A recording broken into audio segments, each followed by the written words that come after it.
தமிழ் சொந்தங்கள் அனைவருக்கும் வணக்கம். நான் பிரபாகரன். இன்னைக்கு நம்ம இந்த வீடியோல சவுத் கோவால இருக்கக்கூடிய பெஸ்டான பீச்சஸ்லாம் என்னென்ன இருக்கு அப்படிங்கறத தான் வரிசையா பார்க்க போறோம்.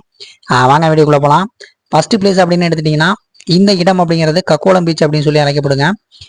நீங்க வீடியோ பாத்தீங்கன்னாவே தெரியும். ரொம்பவுமே வந்து பார்த்தோம்னா ஒரு ஹிடன் ஜெம் அப்படின்னே சொல்லலாம். கூட்டமே இருக்க மாட்டாங்க. நம்ம போயிருந்த அன்னைக்கு வந்து பாத்தீங்கன்னா மார்னிங் போயிருந்தோம். ஒரு 2-3 பேர் தான் வந்து பார்த்தோம்னா பீச்லயே மொத்தமாவே இருக்காங்க. இந்த பீச்சோட ஸ்பெஷாலிட்டி என்ன அப்படின்னு எடுத்துட்டீங்கன்னா இங்க வந்து பார்த்தோன்னா பீச்சை ஒட்டியே நம்ம வந்து பார்த்தோன்னா வாட்டர் ஃபால்ஸ் அப்படிங்கிறது வந்து அமைஞ்சிருக்குங்க. இங்க இருக்கக்கூடிய ஒவ்வொரு பீச்சுமே வந்து பார்த்தோன்னா ஒவ்வொரு மாதிரி நம்ம அக்சஸ் பண்ற மாதிரி இருக்கும். இது வந்து பார்த்தோம் அப்படின்னா நீங்க மேல இருந்து கொஞ்சம் கீழே, அதாவது ஒரு 300 ஸ்டெப்ஸ் பக்கம் வந்து பார்த்தோன்னா இறங்கி வர மாதிரி இருக்கும். அடுத்தது நம்ம இந்த வீடியோல பாக்குற இந்த பீச் அப்படின்னு எடுத்துட்டீங்கன்னா இது வந்து கோலா பீச் அப்படிம்பாங்க. இந்த பீச்சோட ஸ்பெஷாலிட்டி அப்படின்னு எடுத்துட்டீங்கன்னா இங்க வந்து பார்த்தோன்னா நமக்கு வந்து ரிவர் இருக்கும். பக்கத்துலேயே வந்து பார்த்தோன்னா ஒரு லக்குன் மாதிரி ஒரு இடம் இருக்கும். ஸோ அங்கே வந்து பார்த்தீங்கன்னா கயாக்கிங் அப்படிங்கிறது ரொம்ப ஃபேமஸ். நம்ம இந்த பீச் ஆக்சஸ் பண்ணணும் அப்படின்னு எடுத்துட்டீங்கன்னா ஒரு உதடி பாதை மாதிரி வந்து பார்த்தீங்கன்னா மேலே ஏற மாதிரி இருக்குங்க ஸ்லோப்பில். ஸோ அங்கேருந்து ஜீப் சவாரி பண்ணணும். அதுக்கப்புறம் பார்த்தீங்கன்னா ஃபாரஸ்ட் வாக் இருக்குது. ஸோ அங்கேருந்து வந்து பார்த்தோன்னா இந்த பிளேஸ் வந்து நம்ம ரீச் பண்ணுற மாதிரி இருக்கும். வயசானவங்க வந்து பார்த்தோன்னா நம்ம கூட்டிகிட்டு போகிறது கொஞ்சம் சிரமமாக இருக்கும். பட் ஒரு புது எக்ஸ்பீரியன்ஸாக இருக்கும் அப்படின்னு சொல்லி இந்த இடத்துல நம்ம சொல்லலாங்க.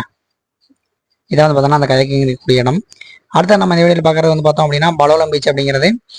இந்த இடத்துல என்ன ஃபேமஸ் அப்படின்னு எடுத்துட்டீங்கன்னா இங்கே வந்து நமக்கு போட் ரைடிங் அப்படிங்கிறதா ஃபேமஸ். ஸோ போட் ரைடில் வந்து பார்த்தோன்னா ஒரு சில ஐலாண்ட் வந்து பார்த்தோம்னா உள்ளே இருக்குது. நம்ம அந்த கடலில் வந்து பார்த்தோம்னா ஒரு 1/2 1 ஹவர் வந்து பார்த்தோன்னா கூட்டிகிட்டு போவாங்க. ஸோ அந்த ஐலாண்டில் வந்து நம்மளை இறக்கி விடுவாங்க.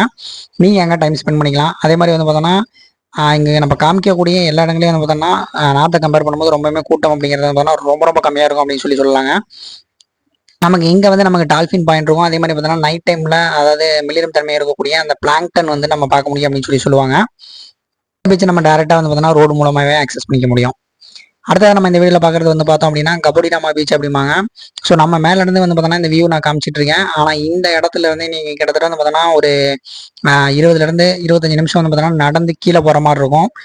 இந்த பீச்சை நீங்கள் ரீச் பண்ணணும் அப்படின்னா பக்கத்துலேயே வந்து பார்த்தோன்னா கபடிராமா ஃபோர்ட் அப்படிங்கிறதும் இந்த இடத்து பக்கத்துலேயே வந்து பார்த்தோன்னா லொக்கேட்டாக இருக்குது. இந்த எல்லா இடமே வந்து பார்த்தோம் அப்படின்னா ரொம்ப ரொம்ப சூப்பராக ஒரு யூனிக்கான பிளேசஸாக இங்கே இருக்குங்க.